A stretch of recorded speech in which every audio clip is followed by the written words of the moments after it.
Ya wah, kalau nasihat ulama, Quran sunnah sudah tidak didengar, maka alam yang milik Allah ini akan bicara.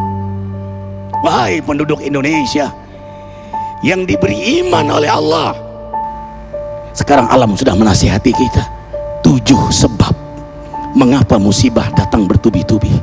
Yang pertama, karena banyaknya maksiat.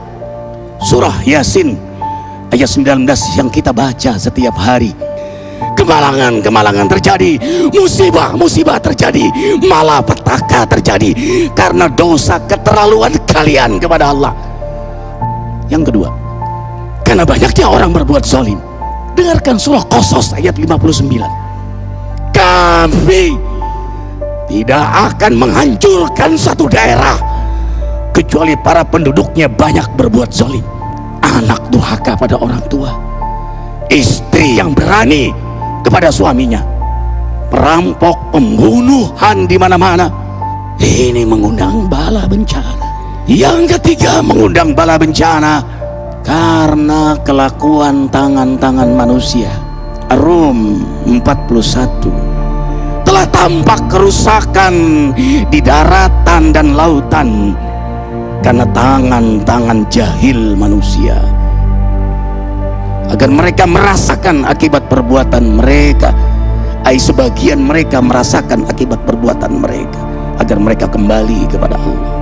Yang keempat, bencana terjadi karena para tokoh melakukan kemaksiatan dan kezaliman. Dengarkan dengan iman, wahai penduduk Indonesia yang mulia, bila kami ingin menghancurkan suatu negeri, kami perintahkan para tokohnya untuk taat kepada Allah, tapi mereka maksiat, tapi mereka berbuat zalim, tapi mereka khianat kepadaku dan kepada makhlukku. Fahaqa alaihil qaul, maka haklah untuk mereka datang bala bencana seperti kaum Ad, kaum Samud, kaum Lut, kaum Nuh. Kami hancurkan sehancur-hancurnya. Siapa tokoh itu? Para pemimpin kita yang sumpah Al-Quran di kepalanya, demi Allah tidak korupsi. Lalu korupsi. Siapa lagi?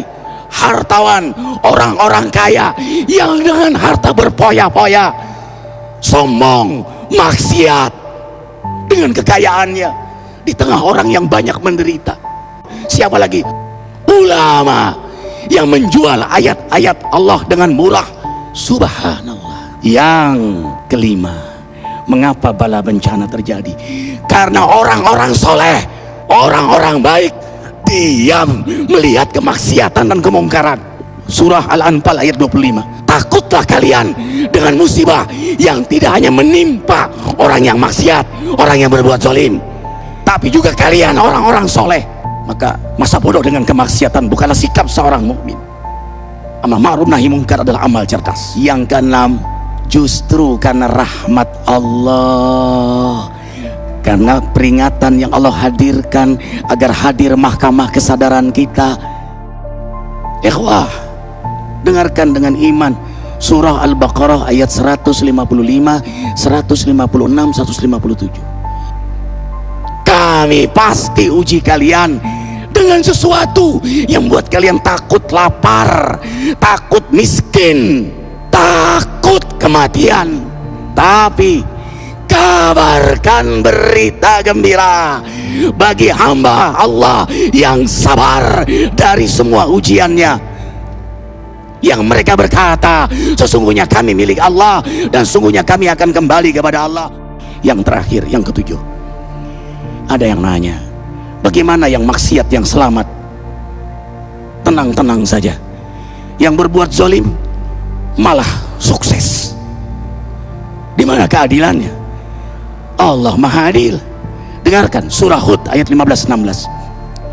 Barang siapa mencari kesenangan dunia, lalu dia menghalalkan semua cara, apa kata Allah?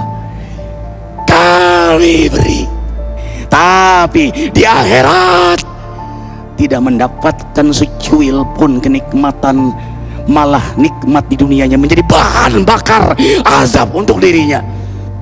Itulah istidrat. Lalu apa sikap kita sekarang?